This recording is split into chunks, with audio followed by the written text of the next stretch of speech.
Saya Niken Nopat Farani, mahasiswa Teknik Hukum Perawatan. Di sini saya akan menjelaskan satuan acara penyembuhan yang berjudul kanker mata. Pokok bahasanya yaitu kanker mata. Sasarannya warga kos, tempatnya di Gang Beringin Indah nomor 25. Hari Minggu tanggal 18 Desember 2022. Waktunya 30 menit. Dan di sini tujuannya yang pertama tujuan instruksional umum, yaitu setelah dilakukan edukasi tentang kanker mata diharapkan dapat mengerti dan memahami tentang apa itu kanker mata, penyebab kanker mata, tanda dan gejala, macam-macam, juga pencegahan dan pengobatan kanker mata. Lalu yang kedua, setelah dilakukan edukasi kanker mata, audiens mampu mengetahui penyebab sehingga dapat menerapkan pencegahan kanker mata. Lalu ada pula tujuan instruksional khusus, yaitu setelah diberikan penyuluhan, para audiens mampu memahami tentang yang pertama ada menjelaskan definisi kanker mata, yang kedua menjelaskan penyebab kanker mata, yang ketiga menjelaskan tanda dan gejala kanker mata, yang keempat menjelaskan macam-macam stadium kanker mata, dan yang kelima menjelaskan pencegahan dan pengobatan kanker mata. Sasarannya akan dicapai dalam kegiatan ini yaitu warga kos. Lalu subpokok bahasan, yang pertama ada definisi kanker mata, yang kedua penyebab kanker mata, yang ketiga tanda dan gejala kanker mata, yang keempat ada macam-macam stadium kanker mata, yang kelima ada pencegahan dan pengobatan kanker mata. Untuk metode pembelajarannya yaitu melalui ceramah dan tanya jawab. Untuk medianya leaflet. Lalu ada kegiatan penyuluhan yaitu pendahuluan itu 5 menit. Kegiatan penyuluhannya memberikan salam, memperkenalkan diri, kontrak waktu, menjelaskan tujuan penyuluhan dan juga pokok materi yang akan disampaikan, menjelaskan proses berjalannya acara penyuluhan. Lalu pesertanya menjawab salam, mendengarkan, memperhatikan, dan menjawab pertanyaan. Lalu metodenya ceramah dan tanya jawab.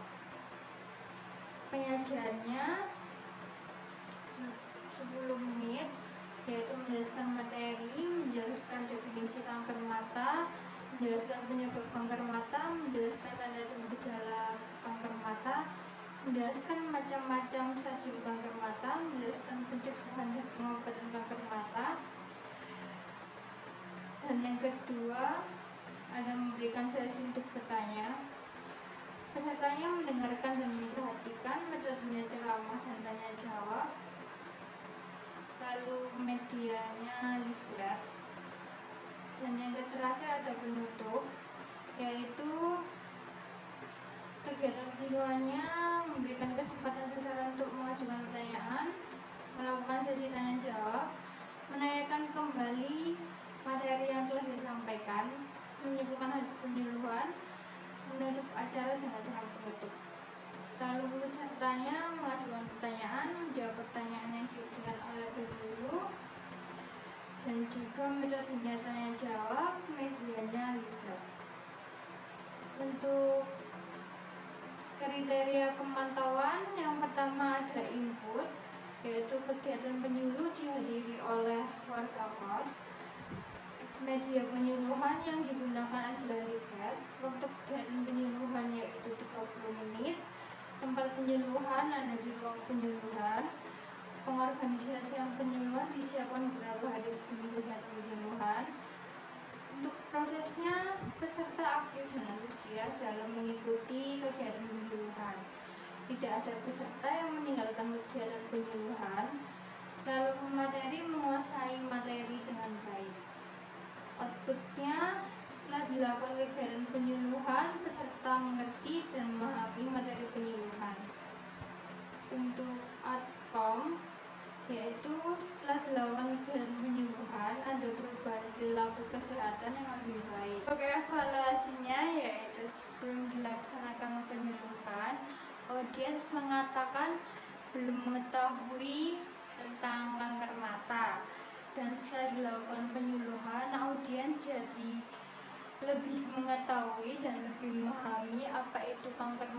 dan cara pencegahannya seperti apa. Assalamualaikum warahmatullahi wabarakatuh. Waalaikumsalam warahmatullahi wabarakatuh. Perkenalkan, saya Nika Ainur Farani. Di sini saya akan melakukan penyuluhan yang berjudul kanker mata. Nah, sebelum kita mulai, saya mau membagikan lista terlebih dahulu.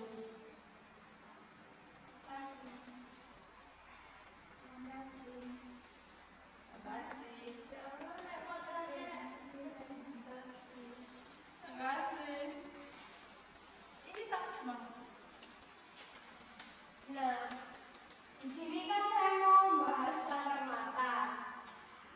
Kalian udah pada tahu belum kanker mata itu apa?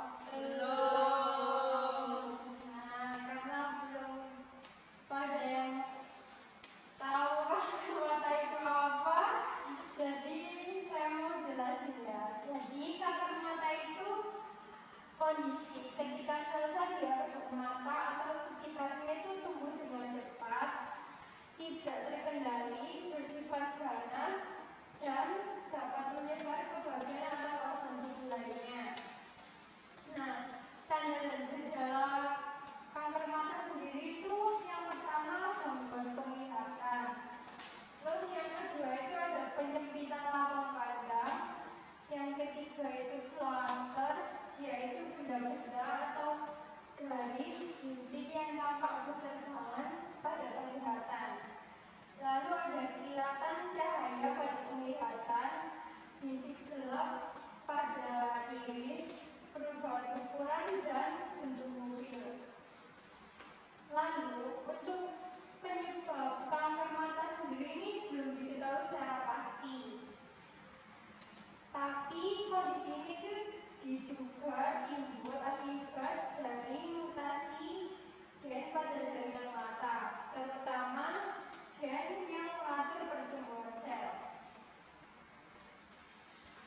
Nah, stadium kanker ini ada 4. Yang pertama yaitu kanker stadium 1, di mana kondisi tumor masih berada dalam kedalaman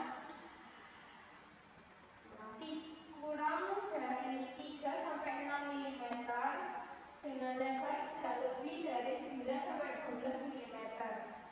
Untuk kanker stadium 2, kondisi tumor masih berada dalam kedalaman kurang dari 3 sampai 15 mm dengan lebar tidak lebih dari 15 sampai 18 mm. Kemudian kanker stadium 3 itu pertumbuhan kankernya telah keluar bola mata sebesar 5 mm. Untuk yang terakhir yaitu kanker stadium 4, kanker ini memiliki ukuran yang beragam dengan pertumbuhan yang telah menjangkau beberapa orang organ terdekat. Nah, untuk pencegahannya sendiri yaitu dengan cara menghindari paparan sinar matahari atau sinar ultraviolet dengan memakai kacamata UV Protect ketika matahari sedang terik, lalu mencegah terjadinya infeksi HIV, menjalani pemeriksaan mata sejak dini pada anak jika ada anggota keluarga yang memiliki riwayat retinoblastoma, lalu menjalani pemeriksaan mata rutin minimal 1 kali dalam 1 tahun. Nah, kemudian untuk pengobatan kanker mata ini dapat dilakukan dengan cara operasi, radioterapi, terapi laser, kemoterapi,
Jadi gimana teman-teman? Apakah ada yang mau ditanya?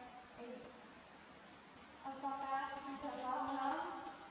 Sudah. Nah, kalau sudah pada paham, di sini saya yang bertanya ya.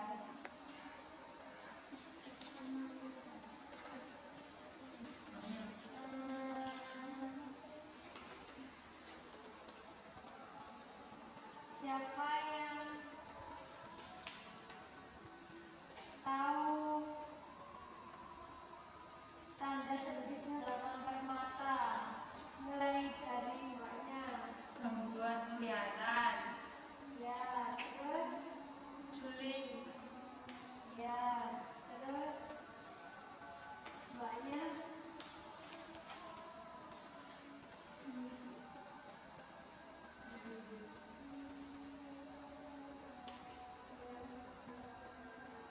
Terus tanda mata.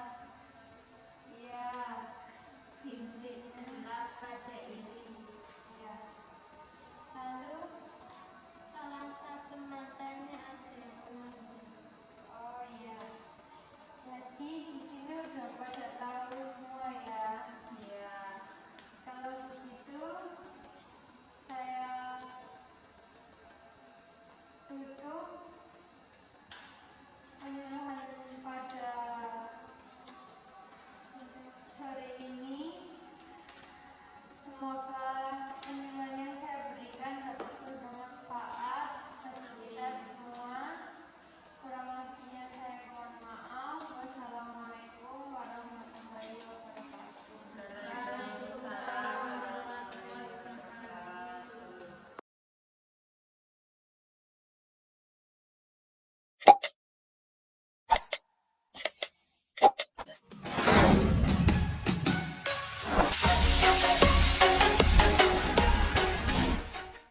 Halo teman-teman, pada video kali ini kita akan melanjutkan seri video tentang cancer atau kita sering menyebutnya kanker.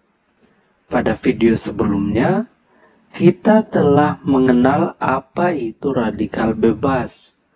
Nah, pada video kali ini kita akan membahas bagaimana awal mula kanker dan bahan kimia yang dapat memicu terjadinya kanker. Kita mulai dari karsinogen. Apa itu karsinogen? Karsinogen adalah bahan yang dapat memicu terjadinya kanker atau keganasan sel.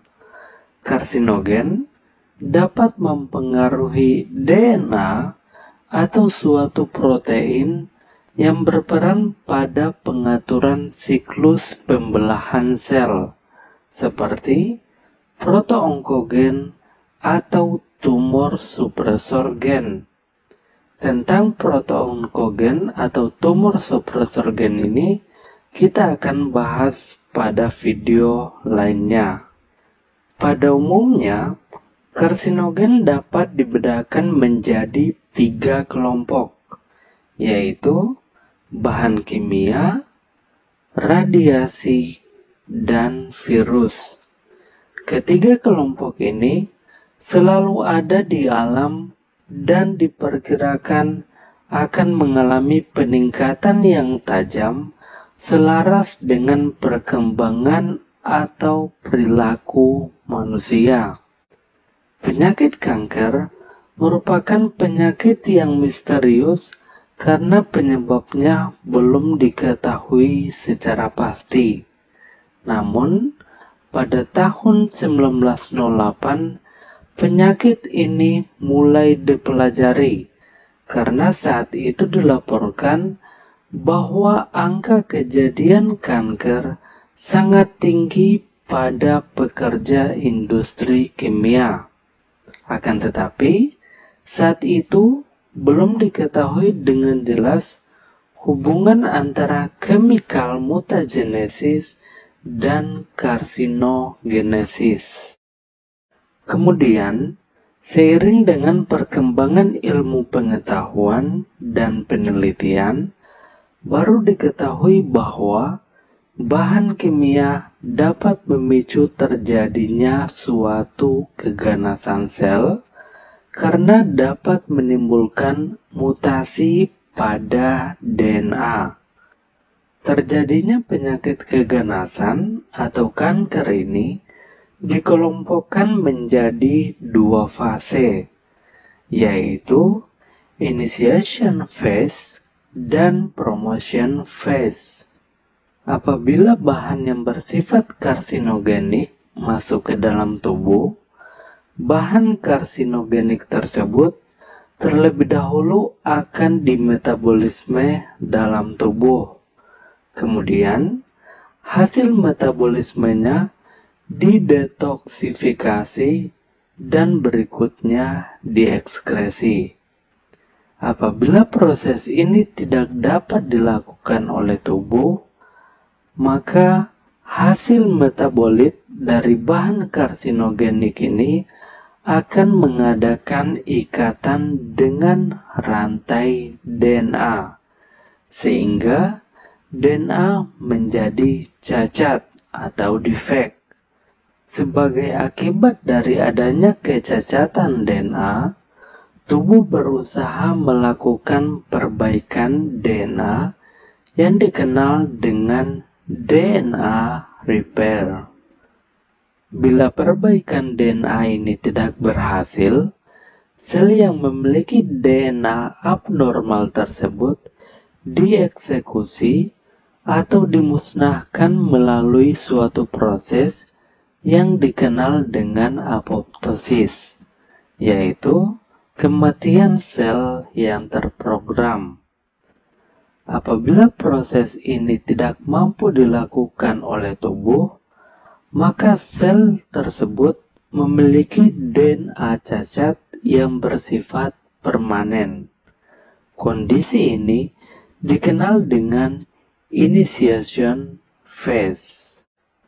Selanjutnya, sel yang memiliki DNA cacat tersebut akan mengalami proliferasi, yakni proses penghasilan 2 sel dari satu sel yang terjadi secara terus-menerus, serta juga terjadi diferensiasi, yakni perubahan bentuk sel yang kemudian berkembang menjadi malignan atau sel yang ganas.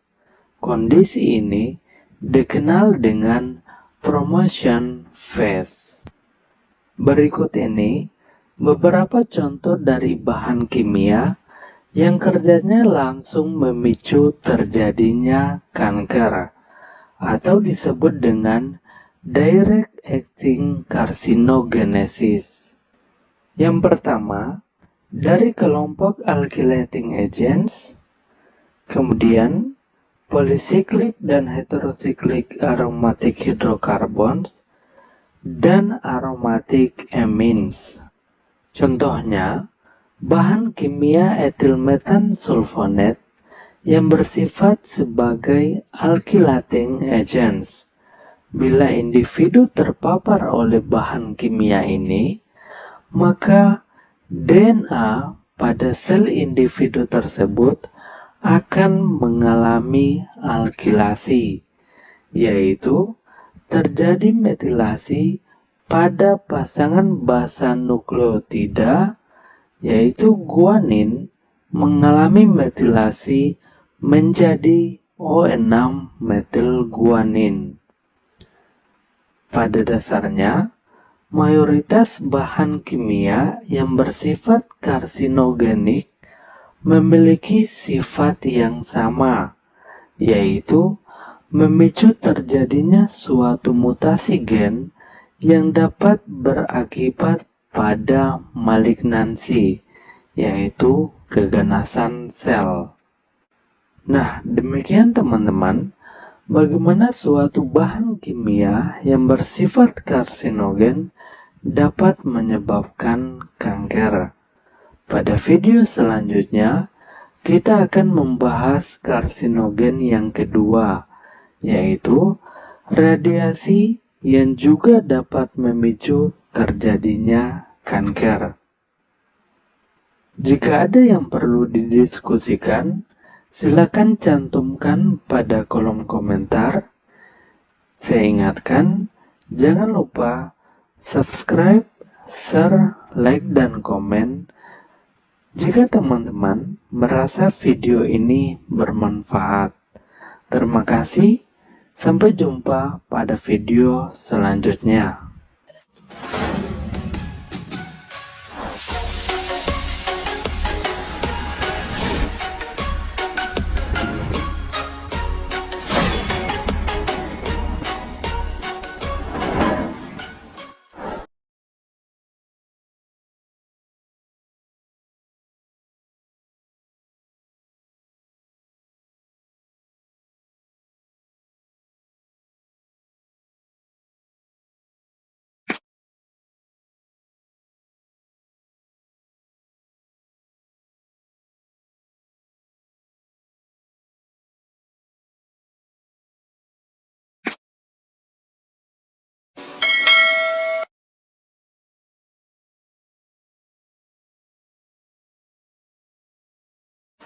Hai sahabat Ramata, masih dengan kami, dengan Dr. Putri Liliawati, spesialis mata konsultan. Kita sekarang akan melanjutkan mengenai pembahasan tentang penyakit pterygium. Nah dok, di masyarakat kan seringkali pasien-pasien itu bertanya, dok, mata saya ada selaputnya. Kira-kira saya katarak bukan ya dok ya? Jadi apakah memang benar dok pterygium itu sama dengan katarak? Ya, jadi pterygium itu bukan katarak. Katarak itu adalah proses kejatuhan pada lensa mata. Lensa mata itu lokasinya adalah di dalam bola mata. Sedangkan pterygium itu lokasinya di permukaan bola mata. Jadi berbeda ya dok ya? Ya, pterygium dengan katarak. Iya. Tapi sama-sama bisa menyebabkan penurunan tajam penglihatan. Oke. Jadi penglihatannya cenderung kabur ya dok ya, kalau tertutupi sampai bagian tengah ya dok ya. Oke, kira-kira pemeriksaan yang penting untuk dilakukan, artinya supaya sahabat mata juga mengerti dok bahwa kita memang betul-betul menderita pterygium, bukan katarak seperti yang selama ini disalah-tafsirkan. Jadi pasien yang ingin mengetahui apakah menderita katarak atau pterygium itu wajib datang ke dokter mata, karena di dokter mata itu ada nama alatnya slit lamp. Slit lamp itu adalah suatu alat magnification, berarti pembesaran, sehingga jaringan yang ada di permukaan mata, di dalam bola mata itu bisa terlihat lebih jelas apakah dia itu katarak, pterygium, ataupun sesuatu hal yang lain yang memang mirip dengan pterygium. Kalau pemeriksaan lain, tambahannya ada nggak dok? Pemeriksaan lain kita melakukan pemeriksaan tajam penglihatan yang sudah pasti ya. Jadi untuk mengetahui apakah pterygium atau katarak itu sudah menyebabkan penurunan tajam penglihatan atau buram pada pasien ya. Oke sahabat mata, jadi pemeriksaannya tidak begitu menakutkan ya. Jadi sebisa mungkin begitu ada tanda-tanda seperti yang telah dokter sebutkan, sahabat mata sebaiknya langsung datang ke dokter mata.